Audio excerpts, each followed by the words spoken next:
It's your boy Sir Dragon, and welcome back to another edition of the Heavens Monsters podcast after SummerSlam 2019. Let's go. I got here on this side Andre Mitchell. Step up. Oh. And put him back down. And we got Chris Petrie. We got Mike Henry. We got Tim Money. We smell what the lion is cooking. We got Renee. Oh, she's not the fuck out. I told you, he's speaking. I gotta get it. Well, we got Pharaoh over there. And are you willing to do it right there? We got Xavier Hill. Once again, MVP is in the ring, so that can only mean one thing. Big things popping, little things stopping. Sit back, relax, and enjoy the view. What's up? Because the Heavens Monsters podcast is for people better than you. Seriously. He's falling asleep. Sergio, I'm about to do like what Big Black did to Rob. What was that? I'm about to do what Big Black did to Rob. Episode Rob and Big. Do it. Be careful. Nah, I'm going to jump. Yeah. Like he did. He put his pants off and put his gun in his head. Yeah. He did it to his Rob's cousin too. Alright, well, a lot of this we kind of missed. Well, me particularly, because Dab gone, I don't know what the hell was going on. We were trying to play catch up with the fucking WWE Network, because my Wi-Fi was working perfectly, but when we tried to cast it onto the TV, it was like a minute or 30 minutes. 5 minutes. No, it was more than that. It was like 30 minutes to 60 minutes to a minute. I'm saying minutes. Seconds! God damn. Fuck me. 30 seconds to a minute behind on the picture from the audio. So we were listening and then seeing.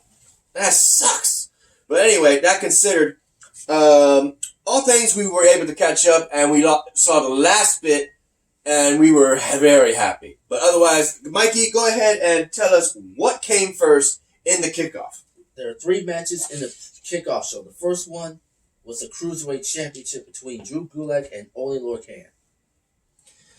Sadly to say, we already covered that, but we'll go ahead and mention it. Drew Gulak went ahead and defended his title and retains it against poor Ole Lorcan. Ultimately, then, we would have... What next is the next match? Next match, you have Buddy Murphy versus Apollo Crews. And who caused... Yeah, you cover that. I'm going to get my drink. I'm thirsty. Like I said, Buddy Murphy defeated Apollo Crews by DQ. I'm going to take this one right here. You want some?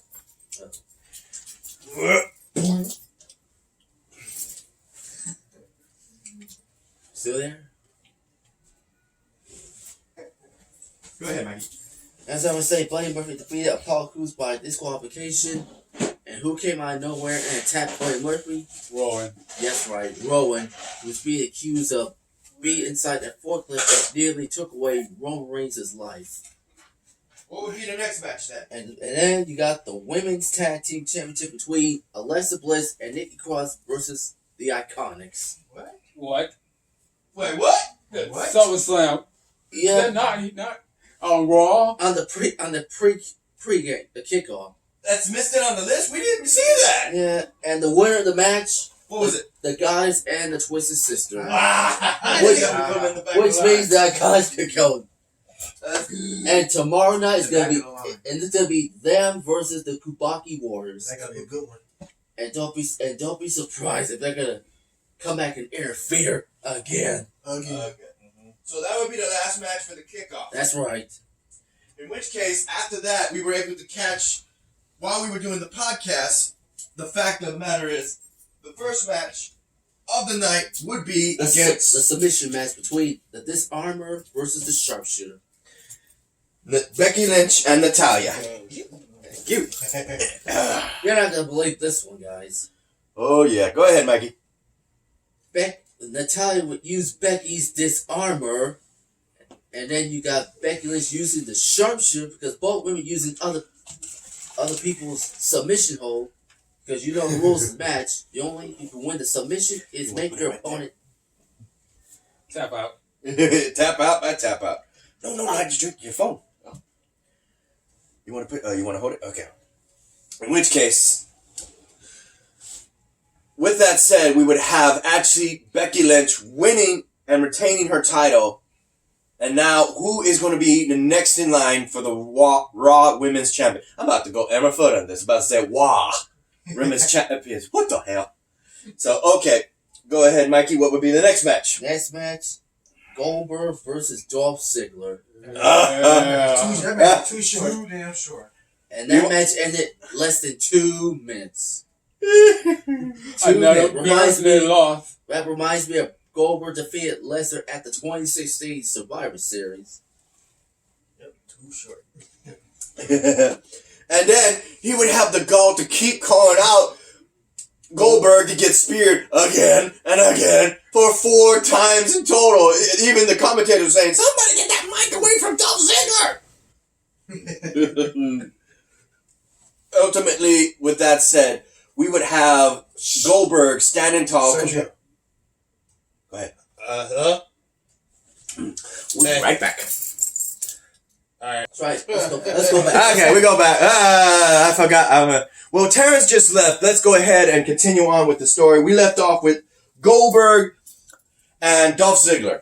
Now we have AJ Styles and Ricochet with the United States title. We actually covered this week. I fucked up. That's my part. That's my fault, bros. But again, Chris, since AJ's your favorite, go ahead and say once again, how did you feel? How do you feel about AJ Styles defending his title with the Styles Clash on the top rope? Well, he wasn't on the top rope. It wasn't? Ricochet was going to do his move. AJ Styles caught him, and he did a Style Clash. Oh. And then how did you feel about Ricochet losing? And it was some interference by Carl Anderson and Luke Gallows, helping AJ Styles. They should have been tossed. My prediction for them was to been tossed, but Yeah, it didn't happen. yeah, it didn't happen. And mention again what you said that I didn't know about. After the match, what happened? After the AJ Styles retained United States champion, that was too sweet. But after the match was over, Carl Anderson and Luke Gallows did a magic killer on Ricochet when the match was over. Yeah. And once again, I have to say this again because Ricochet, despite losing, had one of the best looking gear of the night because of the fact that his black hooded figure would be later reveal that his gear actually was inspired by Batman Comics' Nightwing. Speaking of which, again, I am wearing the Generation X t-shirt. Xavier, show him your gear. Again. I'm wearing my Rugrat shirt of Chucky Finster. We do! And we got a Pug t-shirt over here. Pug wanted t-shirt. It's mugshot. And what are you wearing? Yes. Renee over here sleeping actually has one of my t-shirts because of the fact that his John Cena t-shirt was all sweaty from walking in the sun or getting over here. A plain black t-shirt for Andre over here and a plain blue t-shirt for our boy Mikey. And after that, what came after what came? Oh yeah, Alexa Bliss versus the no. Why did I say Alexa Bliss? I had her in mind. Amber Moon. It would be the SmackDown Women's Champion Bayley versus my girl Ember Moon. Even though she was rocking a damn good skeleton mask, she didn't get to win because of the fact that she would go for the clips and ultimately gets freaking a hug, Bayley belly from the top rope. This was given to me by these guys because I was serving them food at the time, so I hardly got to see it. Okay, what was the next match, Mikey? The next match, Xavier and I are going to take this one over. Okay. Next one, the Fat CM Punk, Canadian Bacon, Kevin Owens defeated the Eric best Cartman of WWE. Defeated the best in the world, Shane McMahon. Oh man, take this one. What's up, Kevin Owens? Yeah, you gotta let me take over because I'm the ranter of Kevin Owens. Go ahead. Yeah, after all that shit that Shane McMahon was talking, you got exactly what you deserve. A stunner from Kevin Owens. And the stipulation was, if Kevin Owens was going to lose, he was going to quit. But I'm glad Kevin Owens got the job done because he definitely deserved his win. And Shane McMahon, he needs to be off of TV for a while. He's almost 50 years old. He needs to just retire from wrestling. He's getting too old for this shit. So, You need to go sit down, just like Andre said in the last Heaven's Monsters podcast. Shane McMahon needs to go sit down somewhere. He's getting too old to be in the ring. He's over here. He's over here. I'm trying to get him. Yeah. So, congratulations to Kevin Owens getting the job done, shutting Shane McMahon up. That's my thoughts. Kevin Owens, I'm glad you didn't utter those 2 words, I quit. But like you just said, those 2 words came out of your mouth was the lowest point of your career, and thank goodness you didn't utter I quit. It was an I quit match. I know, but that's what he told Shane, that he will not say I quit. Well, he did. But that's not all, because Shane had another plan. Bring up the special guest enforcer, Elias. That didn't help. Because, in case you didn't see it on the pre-show, Elias got speared by Canadian's own rated R superstar, Edge. And now look what happened. Elias gets hit with a steel chair when both referees, Elias and the other referee, went down, and that allowed Kevin Owens to beat the crap out of Shane McMahon. Luckily, Kevin Owens did not get himself a squat box. So Kevin Owens, with a low blow followed by a stunner. And Kevin Owens is safe. What will be the next match, Mike? Hold on, my phone just turned off. Hey, go ahead. Go ahead, do the shout-outs. Shout out to our boys, Xavier Hill, Mike Henry, and Andre Mitchell's right here. A link to their YouTube pages will be in the descriptions down below, as always, along with all my social media information. And shout out to our boy Terrence, aka T-Money, and Delvin, who just left, and Delvin, who couldn't be here today. Okay, what's your name? Next up, the Queen. Oh, the Queen versus Charlotte the Hall of versus Famer. Trish. Yep, our boys Xavier Hill and T-Money were fainting every time. First hearing their music, they fainted, and then seeing her in the screen a minute later, they just, Freaking Renee had the freaking, we were able to catch that on one of our films before we did it. First off, I got a tweet from this guy, because he was expecting Trish Stratus versus Mandy Rose. Yeah, that was my dream match right there, but It never happened. it never happened. Mandy Rose. I thought that Trish Stratus was going to win until she tapped out To the figure 8. to the figure 8, and sadly, this was Trish Stratus's final match in her own hometown, Toronto, Ontario, Canada. And she ends up with no victories at SummerSlam. Not a single victory. Hey, she did try. I know. Yes, she did. Yeah, she But did. she came up short once again, so And that's she why. tapped out, meaning she tapped out to the figure 8, not the figure 4. The figure 4 was her daddy's, and now the figure 8's her. With the bridge. Yeah. Backwards spider bridge. That's what you call it. It was fucking bender midsection. Every time. And what would be the next match, Next Mikey? match, Kofi Kingston versus Randy Orton, ended in a double countout, not disqualification. Because we thought it was disqualification, but it ended a double countout because neither one or both got back in the ring. Because Randy Orton had the audacity to cross the line messing with Kofi Kingston's family. right in Yeah, front you of can his, see his 2 boys growling at him. His oldest was literally just having his fist up like this and going, Go ahead, guys. like I said, Randy Orton went too far, and Kofi Kingston had no choice but to open up a can of whoop ass. Oh yeah, you got that kendo stick and started wailing on Randy Orton. Whooping his ass. You got that crack, swack, swack, swack, crack, crack, crack, crack. And Randy Orton's got the ass whooping he deserved. Oh yeah, this ain't over though. I imagine he's gonna get a rematch at Clash of Champions. September 15th. And I'll be coming back. I'll be literally maybe wired or tired You got a community at 11 to 2. Thank you again, Mikey, for putting. I thought I was gonna miss this one. I would still have it here, but I wouldn't be hosting it. It'd be my mom. I thought I was gonna come back around like 9 o'clock or 10 o'clock, but nope. That changed plans. 11 a.m. to 2 I'll be here before the show starts. Yes. Hopefully. Kick off at 5 and shows at 6. Hope you don't get stuck in traffic. Nah, it's never that bad on Metro. That's the best part of Metro. It bypasses traffic unless there's a train in front. That's the only time you're stuck. Ooh, pretty. Looking at the, what do you call it, Google Chrome background. That is beautiful. Beautiful. Anyway, what was, shit, brain fart. What the fuck we were talking about? What match we were talking about?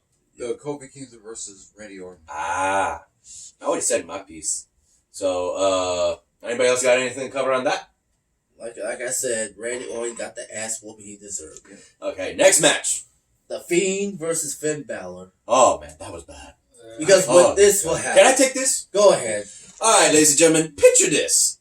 We didn't get to see this audio before the sound, but when we did, holy crap! We all we saw was the mask of the Fiend and another face. We didn't even know what the fuck. Why the hell would he have a face? And then when he started walking, oh crap! It's his new lantern. And when the lights turned on, it was perfectly clear that lantern was Bray Wyatt's face being held in the form of a lantern by the Fiend. I'm sorry, you are freaking humming or something going, you scared? You remembering that shit? Yeah, he's got him motivated like, but that's seriously, that was scary as fuck. And no, we did not see the demon Finn Balor. We just saw standard Finn Balor.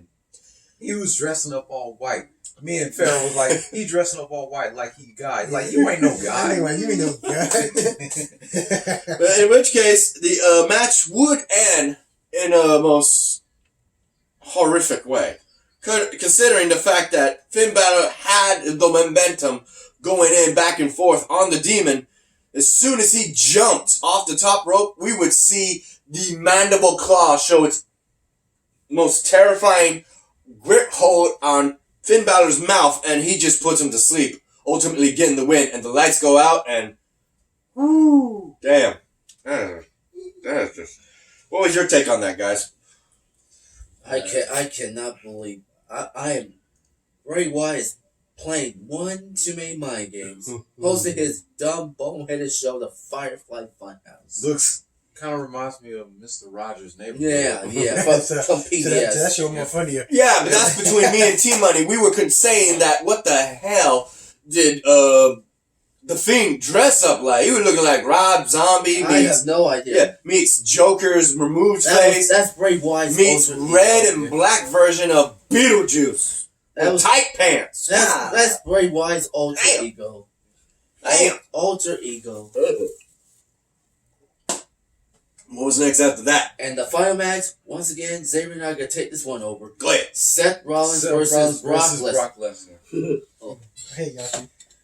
Yeah, you go first. A couple of weeks, 2 weeks ago, Seth Rollins came this close to beating Dolph Ziggler one-on-one until Brock Lesnar had the audacity of showing up, beating the crap out of Seth Rollins. Yeah, that was bad. And then tossed and lifted the FY through the steel chair. The one.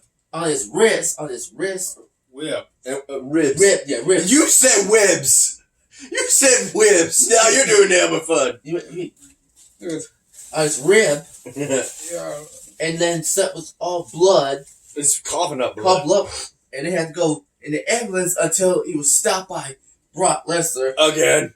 Dragged down the stretcher and get another F5. On the stretcher. That's metal. That can't fake that shit. And then 1 week later, Seth Rollins came out limping because he ain't backing down. He wasn't 100%. Yeah, he wants revenge, but Brock Lesnar once again laid him out. He wanted to make sure that Seth Rollins didn't make it. But tonight, rib cage or not, Seth Rollins did what he had to do. He delivered not one, but 2 curse stumps. If I'm not 2 or 4. That's what something like saying. that.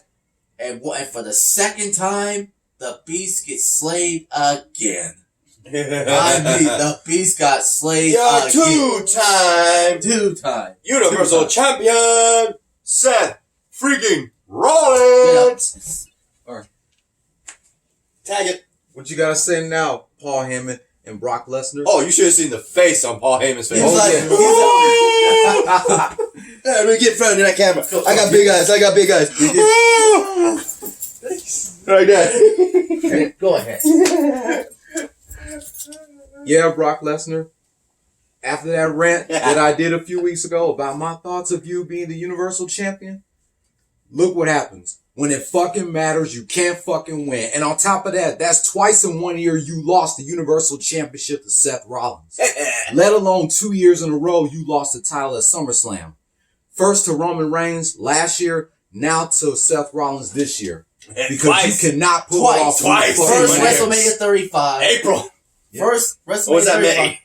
May? That was on April 7th. There you go. April 7th. April 7th, WrestleMania 35. You lost to Seth Rollins and got F5. Oh, excuse me. Curse stomped. Cursed out like, what, 3 or 4 times. 3 times. And then SummerSlam. Which I wasn't here for WrestleMania. No. That sucks. And then WrestleMania, and then SummerSlam, you got beat by Seth Rollins, just like you got beat by Roman in last year's SummerSlam. Yeah, you were And sick. now, this year's SummerSlam, you got cursed out twice, and you got slayed again. Yep.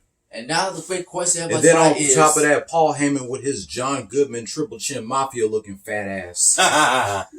John Goodman, what? John Goodman Triple Chin Fred Mafia. Flintstone. Like, Yeah. but now the question is, Motherfucking Brock Lesnar, old Mikey Blumberg from Recess looking ass. Mikey Blumberg. what's his name? Is that the one that like opera? Mikey Is that the Blumberg. one that like the opera? Yeah. Mikey Blumberg. But now, He does look I'm like glad him. Brock Lesnar lost. Holy shit, he does look like him. I'm glad Brock but Lesnar now the lost. question is, Yeah. Since he has to get in the back of the line, The who's que- going to be Seth Rollins? hold on, there are Let him lists. say it. There are a list of people. It could be his buddy Roman Reigns. It could be Samoa Joe. I don't think it's Roman Reigns because of what's going on. Oh no. Yeah, Like I the said, question was who's next in line for the Universal title? Yeah, who's that? It better not be Lesnar. It's gotta be Soa. Because hopefully tomorrow they're gonna set up yet another. I want to say Drew McIntyre. 'Cause he's or, on Raw. say Drew McIntyre. or it could be the returning Braun Strowman. So it's either McIntyre or Strowman. What's another one? Not Alex Black. Cesaro. That's one. He's on Raw. Samoa Joe. Not Cesaro. Not Sami Zayn. Please, not Sami Zayn. No, not him. Rey Mysterio. That's another one. Samoa Joe. Oh dear God. Yeah, the rivalry. I don't know who's worse, Samoa Joe or Braun Strowman. Both are just going to be brutal. Yeah, but the Remember question is, who's gonna face Seth freaking Rollins? Because I was expecting Becky Lynch, the man, to come out and hug her boyfriend, but apparently, they want her to watch backstage. Sorry. But like I said, Okay. Yeah. You got it. You got it. He nearly tripped on Renee's leg. But like I said, congrats to Seth Rollins for being a 2-time Universal Champion. Now the question is, who's next in line? Now that SummerSlam has come to an end as we're approaching fall. Could be. I'm not a Seth Rollins fan, but I'm happy that the Universal Championship is back on Monday Night Raw where it belongs. And thank goodness it ain't going back to Suplex Just City. like last year at SummerSlam when Roman Reigns beat Brock Lesnar, Seth Rollins made Brock Lesnar his bitch.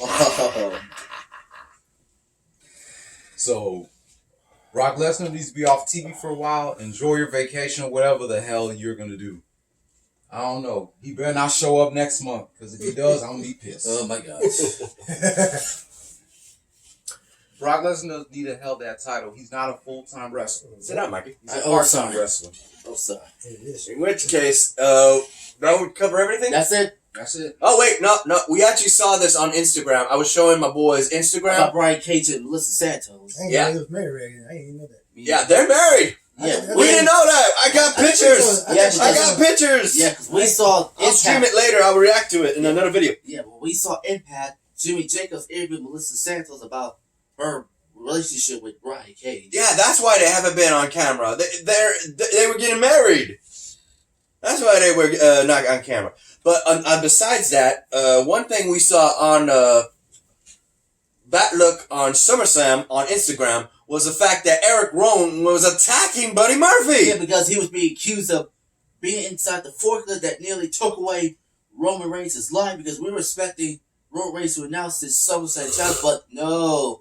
Somebody had the audacity of pushing that equipment that nearly took away Roman Reigns' life, because we had a list of suspects like Samoa Joe, Drew McIntyre, then you got Buddy Murphy. Shane McMahon. Yeah, but who did Roman Reigns come to? Buddy Murphy. Buddy Murphy. And as who did it? Buddy Murphy started to play mind Yeah, games. and that was after. You got to remember the car incident. Yeah. That was bad. Yeah, and we thought, and not to mention Samoa Joe saved Roman Reigns, and that allowed the COO Triple H to come out and check on Roman, see if he's okay, and luckily Roman Reigns is okay. But the question is, who did it after Buddy Murphy tried to play mind games? Buddy Murphy mentioned Rowan, Daniel Bryan's tag team partner. Mm-hmm. And so who did? Was it Rowan or was it Daniel Bryan? Who is next for Roman Reigns' potential feud? Yeah, buddy. But then, like I said, Buddy Murphy got attacked during that kickoff show. Because Rowan can't believe that Buddy Murphy would open his mouth and mention his name. But somebody's going to pay for trying to take away Roman Reigns' flag because he is out to whoop everybody's ass. Alright. Well, I guess that covers it, boys. You ready? Go ahead. You like this video, everybody? Give it a thumbs up. You didn't? Give it a thumbs down. Hit that subscribe button right there if you like the content and hit that notification bell for the next Heaven Monsters podcast. I'm Surge Dragon, Andre Mitchell. That's Mike Henry. Here's Chris Petrie. Here's Xavier Hill. Here's Pharaoh. Yep. And And Renee's over here sleeping. Dodge! Dodge! Dodge! Dodge! There he is. I'm gonna do it. Yeah. hold on. And for wrapping this up, let me just say, tomorrow, Wake up, boy. both me and Xavier are going to make a rant about Rhino, Chris Jericho, Stephanie, No, that's Tuesday. Tuesday. But Yes. tomorrow, I'm going to make a rant about the Raw 2002. I'm trying to figure out what it is, but I'll let you know. In which case, if y'all want to go check that out, once again, Mike Henry, Xavier Hill, and Andre Mitchell's YouTube pages will be in the description down below. So check that out. Yep. What's your rant for Monday? I still need to do my rant tonight about The losers, this 46 years of hip hop. Yeah. Yeah. And of course, the thoughts on the loser. And my rant for tonight is the losers of tonight's SummerSlam. My rant for tomorrow is, of course, The 2002 edition of Raw. 'Cause I can't think. That's my rant. I'm trying to figure out what my it thoughts is. about the Astros Orioles I know. game. And then Tuesday, Tuesday is The Rock and Chris Jericho making fun of Booker T, Stephanie McMahon, and Rhino. I can't believe that The Rock would almost say motherfucker. Well, he said was mother. It was mother lover. It was mother lover. And the silver suit mother lover. Because I thought he was going to say the silver suit motherfucker. It's uncensored though. TV14. Yeah. Good days. Good days. All right, everybody. That's it for our video. Peace out. See you next time. Peace out. Yeah.